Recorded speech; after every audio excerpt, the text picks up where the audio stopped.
and welcome to the Sports Extravaganza. I'm your co-host, Tony Dean, and I am here, as always, with my man, the coach, Kelvin Lee. How you doing, Coach? I'm doing great, man. It's cloudy outside, but it's sunshine inside. It's bright as hell in here. I love it. So again, another my shout out today again. I'm going to go back to all the high school football teams right now that are playing in the state of Missouri.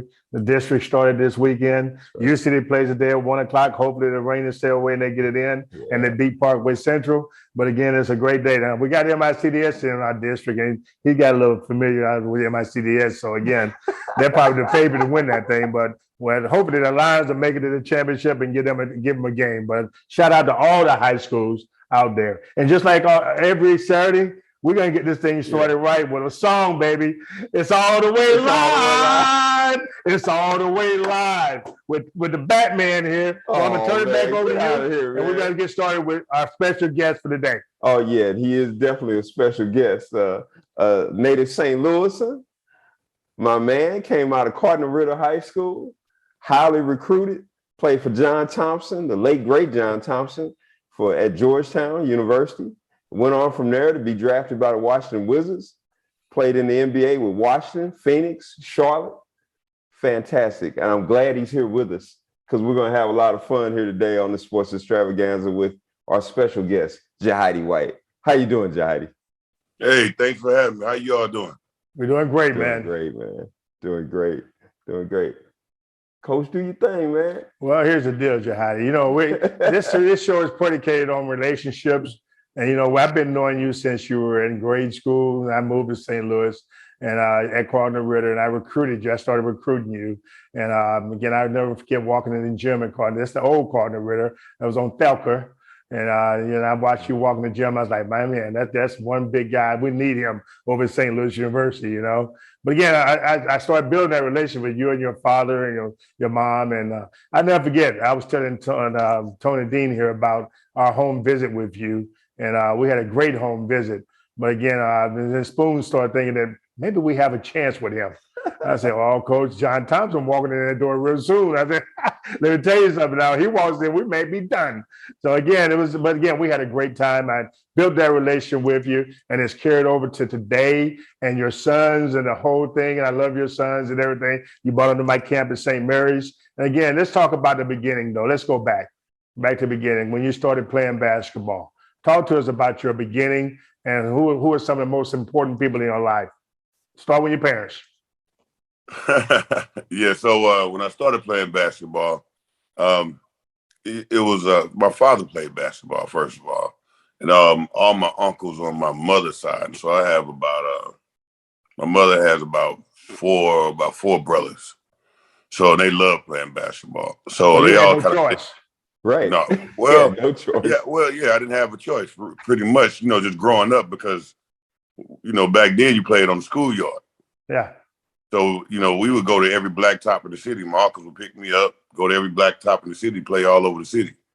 So then me and my father would always play one-on-one. He put a goal in my backyard, and it was in North St. Louis. So I pretty much had the only house with a goal in the backyard. So the entire neighborhood would come to my house and play.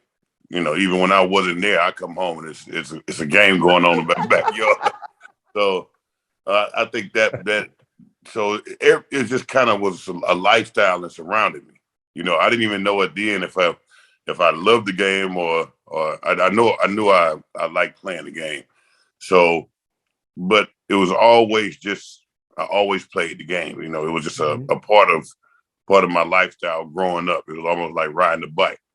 So, and it was just it was a game of the neighborhood. So, what I always felt like was good about it was back then you didn't get to choose an age group to play with.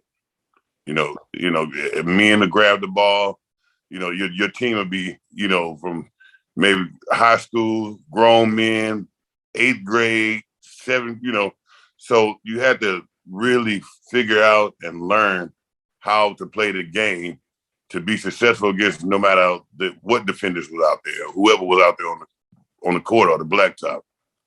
Oh yeah, and I remember the same thing for me, Jahidi. I remember the backyard and playing ball in my backyard because my grandfather, who raised me, put a goal up and everything. And I remember my sister taking advantage. She had the little snow cone machine, man. She Oh, making man. money off the kids too, man. Oh, your sister was a hustler early. Oh yeah, she was a hustler already, you know. So that was great. Hey man, when you got into a situation of playing organized basketball as a little kid, even before you got to high school, who's some of your coaches and influences besides your dad as you were coming up? My first organized ball was the Rock Church, right there by the old Vashon High School. Yeah, man. And Mr. Davis, his name was Mr. Davis, rest in peace. He took all the little kids that's all in the area. You know, we just played, and we played around the city, and he would take us on trips. So that was my first introduction to organized ball. And then from Mr. Davis, I played for a team called the St. Louis Zips.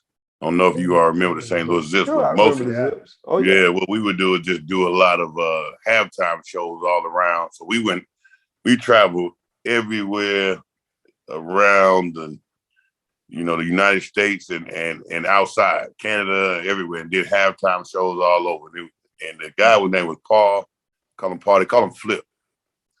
And this guy, man, he told all the parents, you don't need money, you don't need anything. Just have your kid ready, and he'll be back within like a week or 2 weeks. And all the parents just let the kids go with him.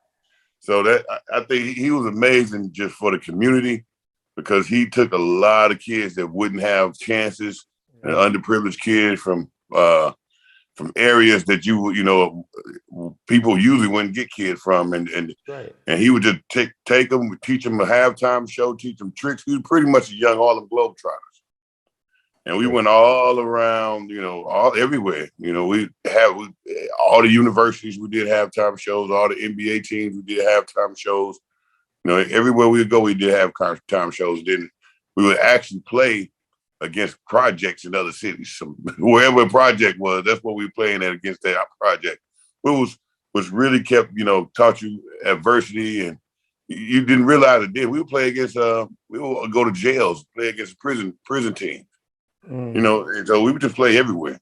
It really just taught you kind of adversity and how to deal with whatever situation within basketball. It made you were able to play with whoever. You didn't think about your opponent or worrying about if your opponent was this or could be beat, or just win and play, man, because you've been in every element.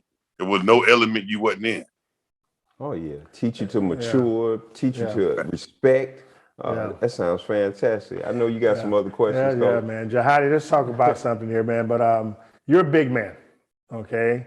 And I don't know if you've always been this big. You can tell us a little bit about that. But I've recruited and I've coached some big guys. But again, footwork's incredible, very, very, very important when it comes to a big guy playing in the post. But again, where did you learn all the basic fundamentals? You had to have soft hands. I noticed that about you always had soft hands. You can catch the ball, left hand, right hand. But talk to us a little bit about who was very instrumental in helping you along with the fundamentals and footwork of the game.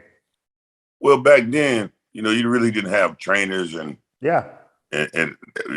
people come in and teach you all type of things. So I was raw. I was extremely raw when I went to Cardinal Ritter. And Preston Thomas, Coach Preston Thomas. There you go. Amazing coach. I owe it to him a lot just to really hone in on the things I could do and expound on them. So we worked on footwork a lot. I mean, he made me do ballet. I mean, I was doing all type of, there you go. I was doing ballet, footwork. Yeah. That's Preston Thomas, man. I can believe he would make me do. So he wanted me light on my feet, So he saw that I could be light on my feet. So he really, really, really kind of, put more emphasis on it to, multiply.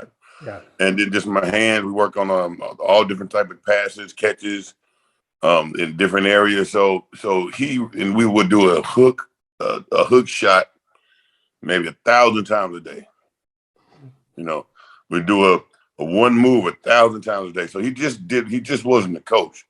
He would spend just as much time coaching as just with me individually, like perfecting my game.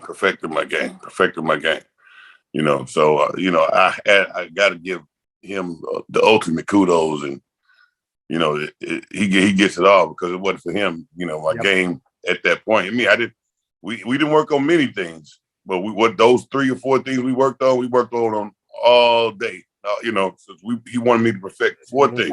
Repetitions. You got a lot of reps. Repetition. Exactly. And I think you would agree, Jahidi, when you talk about a patient man. I mean, this guy, Preston Thomas, I mean, there's patience and then there's like patience. This is a patient guy, man, that you were working with as well. So he wasn't going to let you give up on anything. He was just going to keep at it and keep at it and keep at it, wasn't he? Well, you can choose the word patient if you want to. I choose a different word, but go ahead, man. This is supposed to let us know what's on your mind. I say this, man. Let it go. I say he was very determined by any means necessary. But also, but that was in every aspect. That just wasn't in basketball. That was in every aspect of him and his kids, and everybody at that school was his kids. Yeah. And he wasn't going to let you fail. He wasn't going to let you be a knucklehead. He wasn't going to let you, ruin your life. So, so his whole goal was every kid went to college somewhere. So, one thing about him, and if you think you wasn't going to college, you better think again, because he's going to make you. You have no choice. And like I said, it was always, most of the tactics he used were by any means necessary. So by the middle of my freshman year, I realized, okay, whatever it is that I need to do, or whatever it is that in his mind, his idea of whatever I need to do, I guess is going to happen. Yeah. Oh yeah. Let's talk about the academics a little bit about it. He stressed academics to you as well, because look at it, your demeanor and your communication skills are great, and they had to come from that background at Cardinal Ritter. Well, yeah. Well, Cardinal Ritter was a academically stressed school, already. But I love the environment, because it wasn't an environment to not be cool to do good. It was an environment that everybody pushed everybody motivated everybody to do well and make good grades. It was one of those environments where the coach really didn't have to say anything if you did bad in school. You didn't want him to say anything. You wanted your teammates to say, "Hey man, you better pick this up." Or, "Hey, meet me over here." We got, they'd surround you in the gym, like, "Hey man, what's wrong with that test I heard about?" Like, "Hey, how y'all hear about it?" But I mean, that's how the environment was. And before that, I'll be real with you, I never was in an environment like that. Never been in an environment like that. Sure. Everybody had, it was the latest, the greatest, the coolest, it was just, it was just all different type of environments. But this was just completely different, and it was a family. The school was so small enough that everybody it wasn't big enough to have cliques. So everybody in the school, from the freshmen to the seniors, were all friends. Yeah.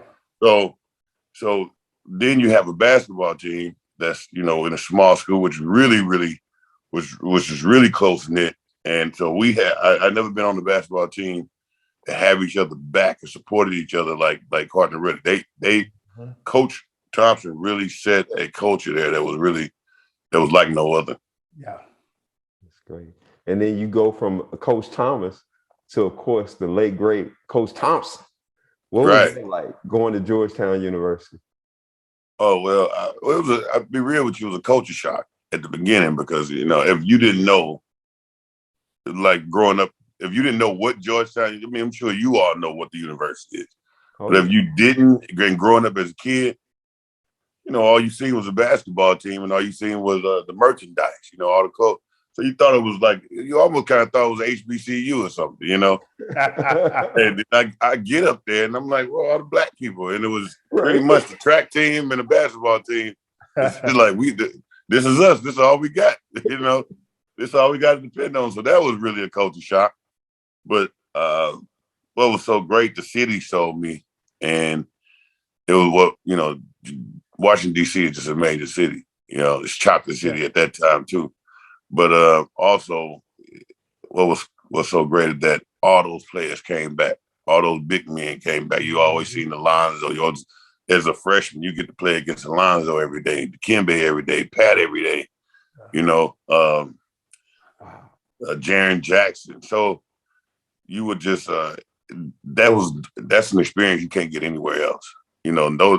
Those guys would just be in that gym every day working out, playing against us because in the NBA, the reality is NBA is much slower than college ball, right? The pace is much slower. So if you can work out with college kids where the pace is like this, you can definitely be ready for the NBA when the season comes around.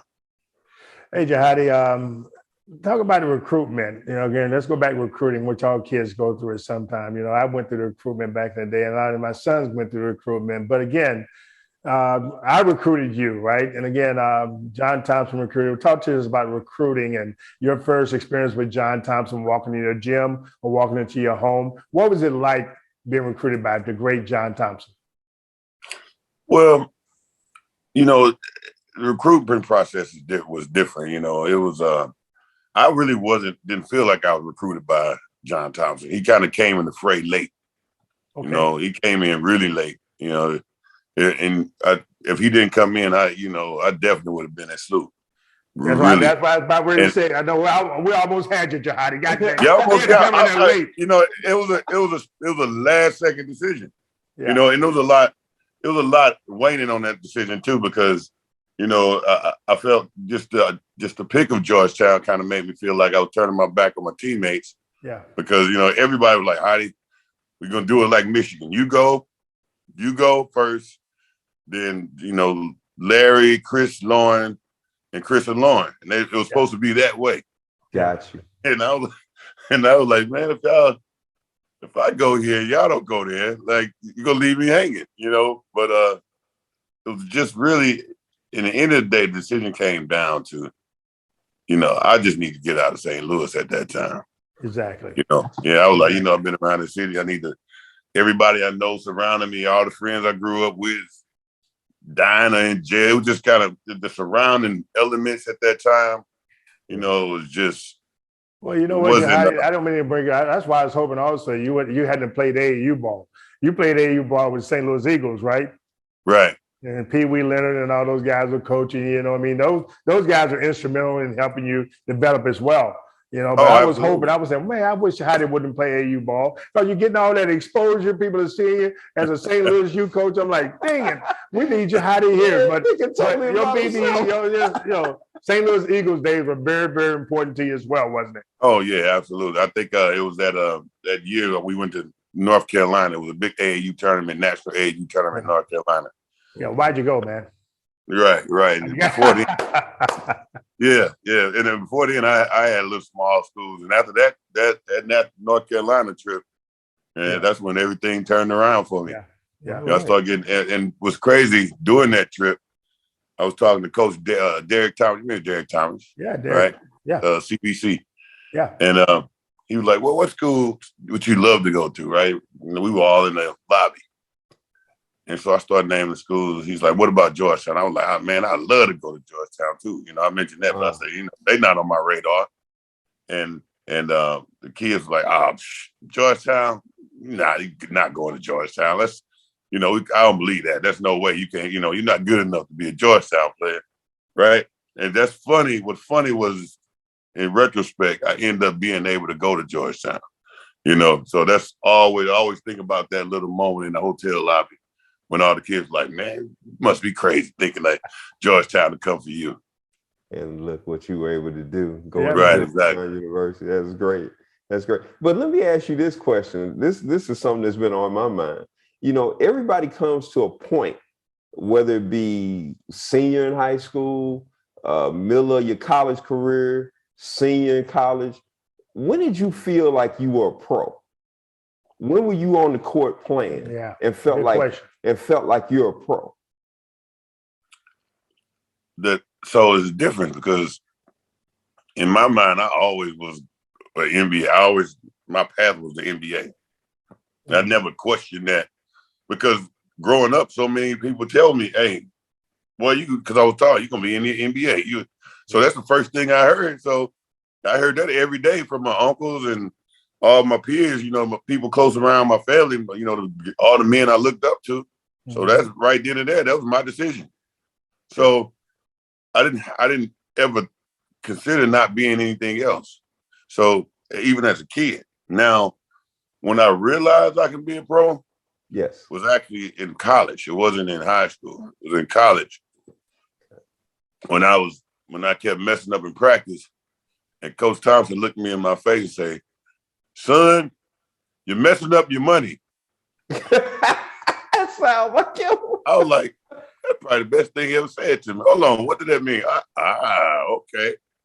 All right. So when Coach Thompson said, "All right, you have the potential and the wherewithal to be a pro," he didn't say that.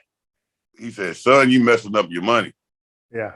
And that's when everything really, really clicked. And really the reason why it clicked for me, because I heard him say that to another player before that just went pro the year before. Mm-hmm. So when he finally said it to me, okay, he said, so he think I have the potential to be a pro player. So that's when it really, really clicked. And, I went even 10 times harder than I was going, because now the mission really, really changed. But other than that, I always felt like I would be a pro.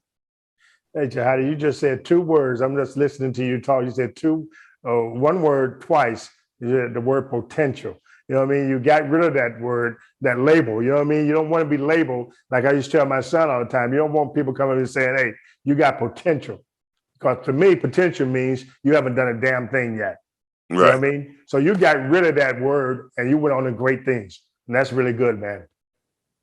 Oh, yeah. Yeah, absolutely. And that's what, potential, like you said, potential is what people think you could be.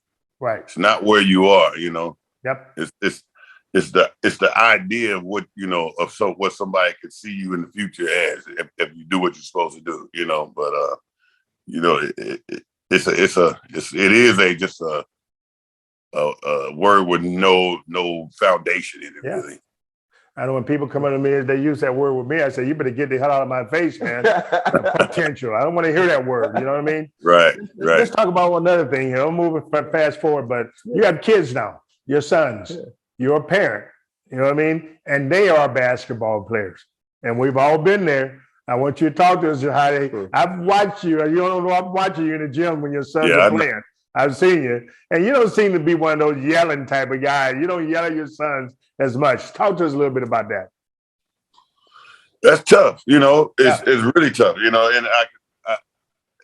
I can't. I don't like going to my son's basketball games a lot because I see everything. I see everything. And you want them, first of all, you want them to enjoy the game and be comfortable playing. You don't want them to have to be able to play different when you're there, when you're not there. That's that pressure. Yeah, you don't want the pressure for them. So just being a father, one thing I like is that, they chose the game. I'm not forcing them to play the game. When I'm not looking around or, somewhere else, they go into the park anyway and playing. Yeah. So, that's just the game they chose. They like that game because they football first too.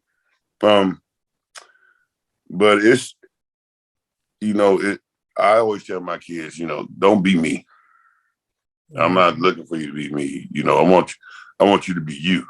That's right. If you be you, that could be automatically a better me, because the game is advanced. You learn the game differently. You approach the game differently. You're getting so many pieces of the game earlier. Some dribbling. Like my kids tell me, "Dad, how did you make the NBA? You can't dribble the ball at all." Right? It's like, you can't dribble, you can't shoot. What were you in the NBA for again? I was like, because I was a beast. That's why. It was a different era, So Right. So, and I taught them in reverse. I was like, look, you learn all the point guard skills first. You learn dribbling first. You learn get all those factors in the toolbox. I can always teach you some post moves. You're back to the basket, facing the basket, So, so they enjoy it, you know. If they playing video games, they playing basketball on the video game. So, and you know what I always tell them, you know, in the end of the day, it's gonna come down to effort. How much effort you want to put into this? Yes, sir. You know, And the like work ethic. Kevin, right? You like work ethic. Like Kevin Durant don't get to just take 50 shots a game now, because you know before he had to work at that. You know, now he gained the right to take 50 shots a game and be the last one to walk up the court if he wants to. That's right. You know, you don't start off getting to be Kevin Durant. You earn the right to be. You know, so you know it's a privilege. So you know, that's the kind of things I talk to him about all the time. You know, just having a motive, work ethic. You know, anything that you don't have, you lack in skill, you can make up with just hard work. Yeah. And you know what?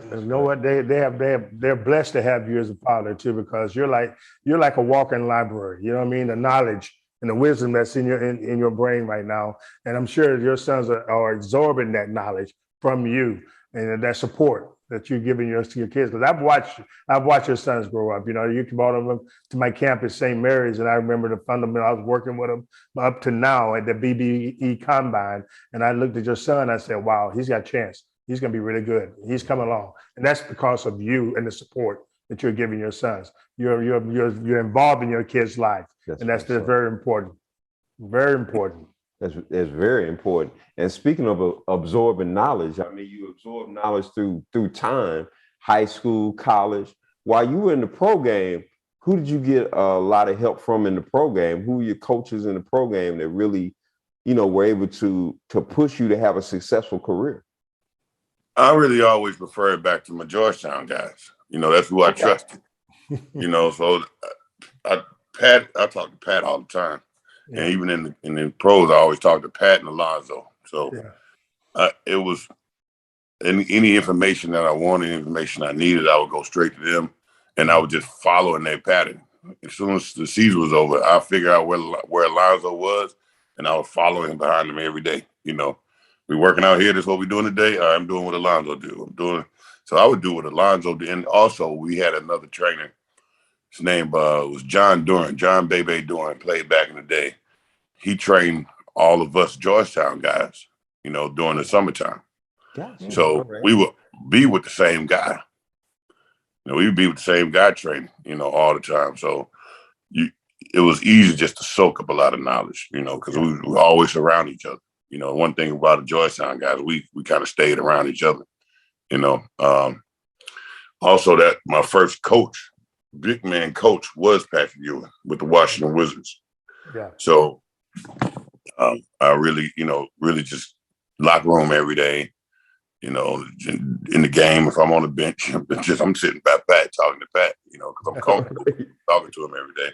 So, and mostly other than that, it was just experience of learning through trial and error and experience. If I'm playing Shaq and he pull a move on me, then I realize that by the time I'm going down that court, running down the other end, I'm playing that move in my head that he just did, right? So by the time we get back on the other end, not only do I know the move he's about to make now, I'm figured out how to stop it. Not only that, by another 2 times down the court, I'm gonna use it on him. There you go. So you had to learn to soak things in fast and then take them and steal them. You know, so you just had to be a student of the game, and you know, so when you're in the NBA, you soaking everything in, every move, everything. You know, you calculating things, and you like you say, you really taking a lot and absorbing it. So this guy can't give you 30. You know, so you know one thing I learned with Shaq, I'm like, all right, you know, he big, but we pretty much have the same strength. I felt like I was stronger than him, so I would stop him at the free throw line. You're gonna have to figure out how to get from this free throw line down to this box. You're gonna have to go through me. So I think if I stop you up at the free throw line, you know, I can keep you up there as long as I can. You know, 24-second shot clock, baby. I'm trying to keep you up there exactly. We're gonna have to fight. You're gonna have to fight me from this free throw line down. Hey, Jahidi, real quick, like talk to us a little bit about life as an NBA player. I mean, like the travel and your eating habits and keeping your weight up and I won't say the nightlife, but I'm sure you guys had a little fun along the way. But No, yeah. again, again, just talk to us about the life of an NBA player, man. Well, it's different. It's the life. So I experience two levels of this. So the life of NBA player is, it's amazing. You're always on the road. Yeah. You're barely home a lot. You're in different cities. You're traveling in crazy hours of the night. Yeah. You're eating. You have to have a regimen, especially on game day and before the game day. So that's that routine. You got to have a routine. And you got to follow the same routine until you figure out, okay, I got to change this up, change that up.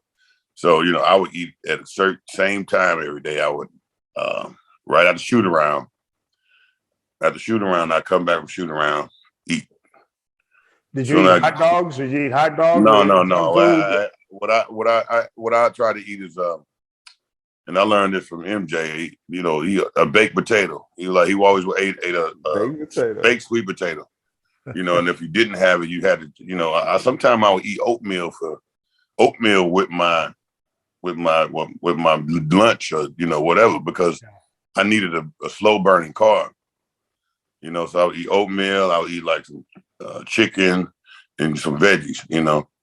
And usually that's usually what I would try to eat, something like that. I would try to get a good carb that'll last long, like a baked sweet potato, or sometimes it'd be oatmeal. I would have to ask them to bring me some early in the morning. Say, hey, save some of that oatmeal y'all do for breakfast for me later on.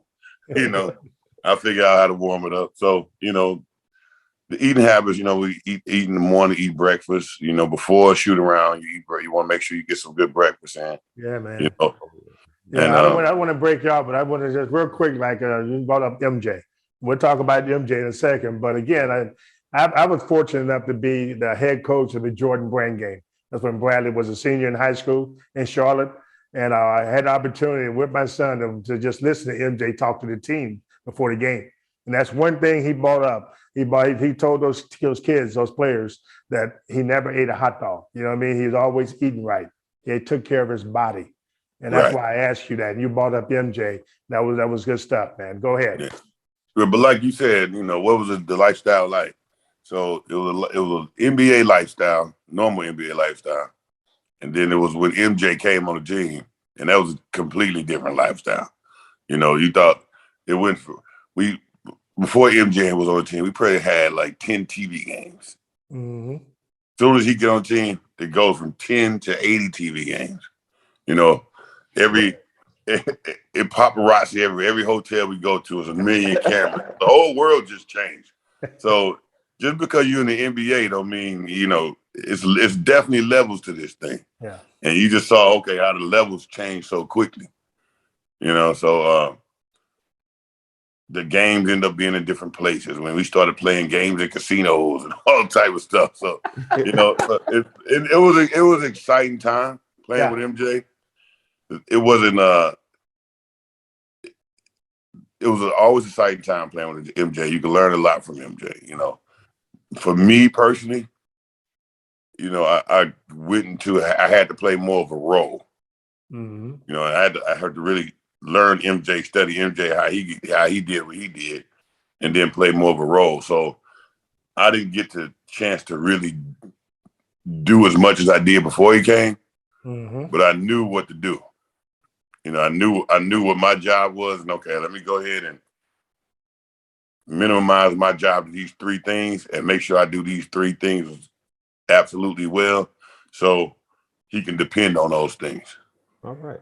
You know what? Again, it's all about teammate. Yeah, it's all about this too. Also, you're talking about. Well, hey, I want to stay on the team. I had to start a position. I didn't want to lose because I saw when he came in, man. People was going out. Oh, he shoot too much. Get him out of here. Oh, what he do? Get him out of here. All right, let me slow down. Let me. Okay, I won't be able to have a double every night. Yeah. But I'm gonna be very dependable. Yeah. Anytime he look at me, drop it off. I'm there. Rebound.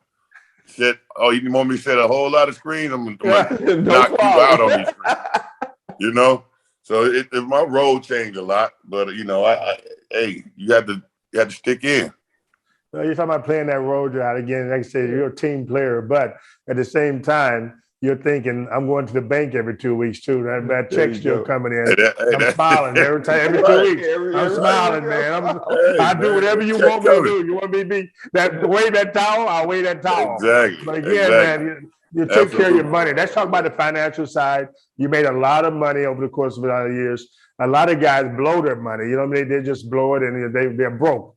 But I'm sure that you took care of your money, didn't you? Yeah, I had to learn. You have to learn how to. One thing about, everybody say, "Oh, these guys broke." It's about, well, you got to realize, my parents wasn't millionaires. I didn't know one millionaire. No one taught you how to be a millionaire at 19. That's right. So you have to. It's trial and error, and you better hope by the time you figure out these trial and errors that you have your contract long enough to start collecting some, but I learned as a guy who a player introduced me to, a guy that kind of just introduced me to universal life. And I end up using that a lot along with, my financial guy, because, problem with most financial guys, NBA financial guys, that they have NBA players. Yeah. Like I tell all these new guys, if you find looking for a financial guy, make sure he don't have any other NBA player. You don't want to be looked at as a player. You want to be looked at as a businessman, right? He take care of those businessman money. You know what I'm saying?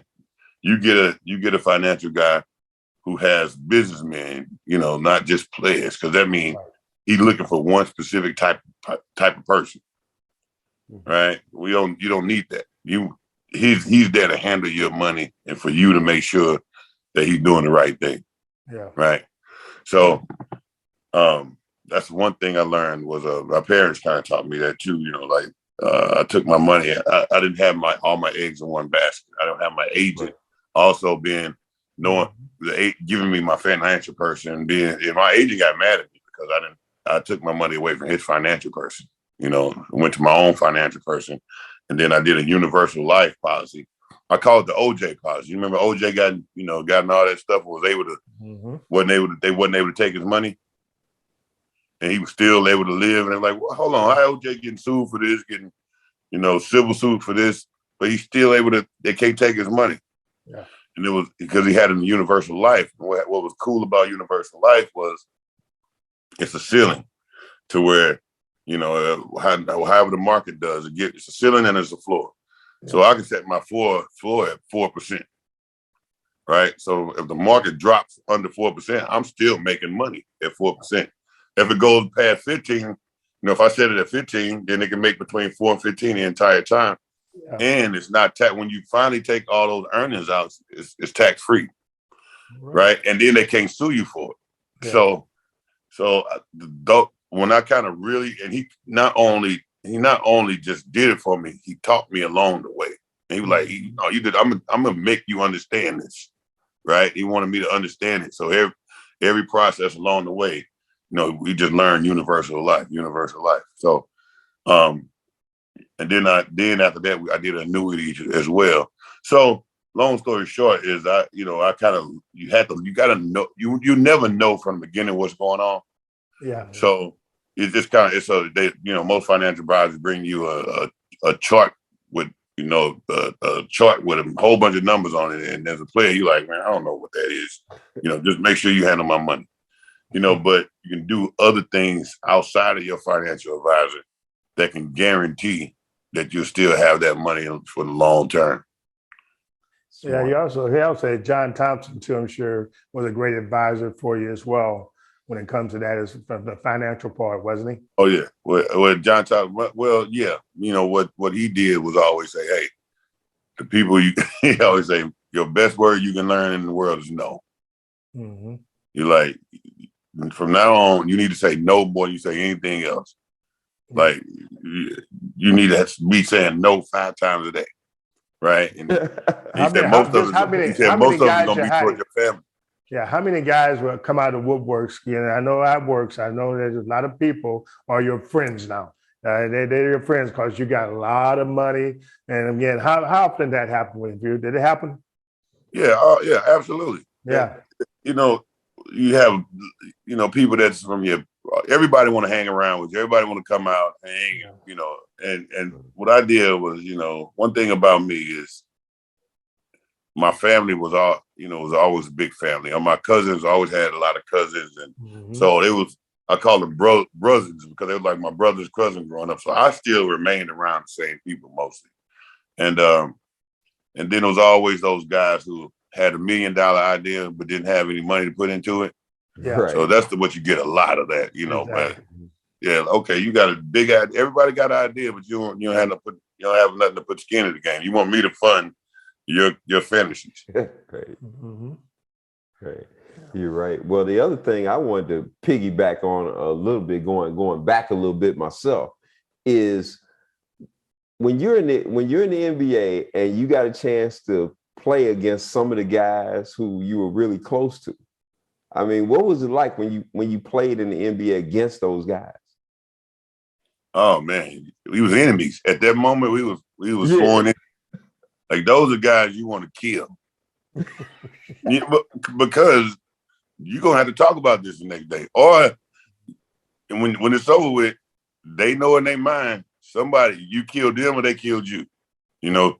So when you play against, it was the guys who you were friends with. That was the games you really look forward to, and the guys you idolized.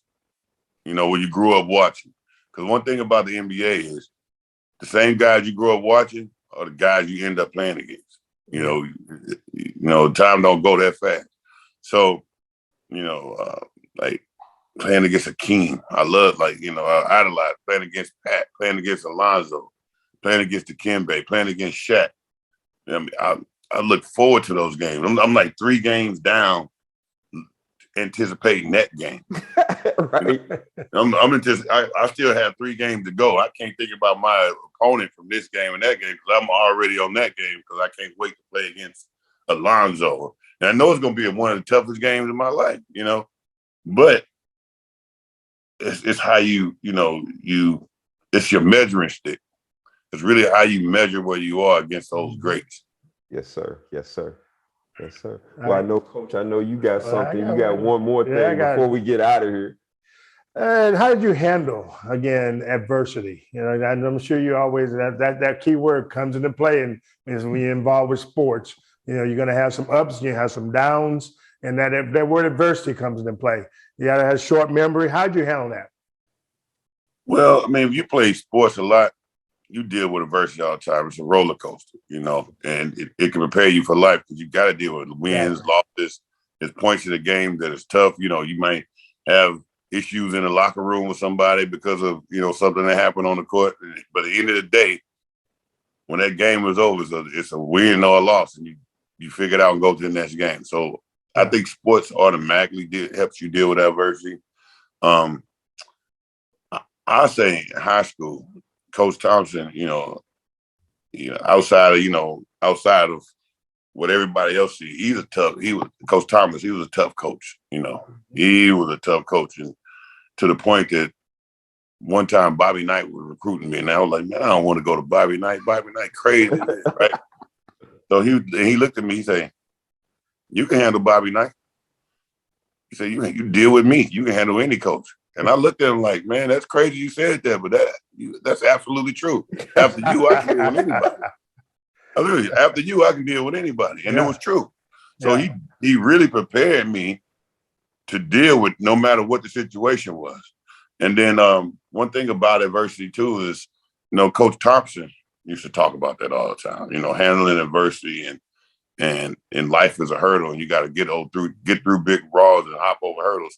And what he would do, so how long is a regulated college practice? 2 hours? Mm-hmm, yeah. About 2 hours? 2 hours. I don't know what that is. First of all, I don't know what that is. Right? To have a 2 hour practice, that would be amazing, in college. Like we didn't have that, God rest his soul. I guess I can talk about it now. But, he would tape up the doors so nobody know all the cracks in the door so nobody can see through. and have a guard at the door. And we'll practice 4 hours at least 4 hours every day. I mean, this is it. Exactly. But within those 4 hours, he would sit everybody down in the bleachers about 45 minutes and just talk about life. Never was about basketball. Yep. You know, it was all about just life and being a man and dealing with life as a man. He may sometimes take his tie off and pass his tie around and make everybody have to learn to tie or tell people, or sit us in the, let us know, it's a difference between knowing how and why. And the man who know how would always have a job, but the man who know why would always be his boss, and he explained that. So, I mean, it was so many gems, and those are the best 45 minutes of my life in college. Not because we wasn't practicing or we would get to sit down, it's because he was giving you cold, raw truth about the world, and being a man and learning or just things that you could take with you for the rest of your life, and in the end of the day, when adversity comes along, you can always take something from those 45 minutes. Yep. And get through, just like, I pull from a lot of things from my father and I pull from a lot of things from Coach Thompson. You know what? It's so refreshing that here you go back to your high school coach. You know what I mean? Because I've coached some great players as well. You know what I mean? There's one on to play in the league. And I still remember Bradley Beal, their freshman year at Florida, his freshman year. And he called me. Now, it's just great when those guys call you. And the first meeting he had with Billy Donovan, he called me up. He said, "Coach, this man's crazy. This man's we hadn't even been on the practice floor yet. He cussing us out. You know what I mean? Calling us names." I'm like, "Bradley, you can, like Coach Thomas told you, you can handle that, can't you?" That's why I said, "You can ask, how many times did I yell at you? You know what I mean? I might not have cussed at you like he's doing, but how do you handle that?" I said, when he's cussing at you, let it go in one ear and out the other one. But when he's coaching you and teaching you, absorb it. Because that man knows a lot about basketball. Right. That's refreshing to hear you say, go back to your high school days, man. Yeah, you got to chew the meat and spit out the fat. Exactly. Oh, yeah. Yeah. Exactly. And speaking of absorbing things, whatever, we've absorbed a lot of great content from Jahidi White here today. It's been great to have you on. What I've learned here today, Jahidi, for sure, and talking to you, is that you're a big man and also a good man. So it's been great talking to you today. Thanks for coming on the Sports Extravaganza. Thanks, Jahidi. Right, thanks for having me. Hey, good luck to you, your kids too, your sons, man. I'll be watching them. All right, Coach. All right, take care, brother. All right, tell your mom and daddy hello too. Will do. All right, brother. All right. There we go, Coach. That's real good, man.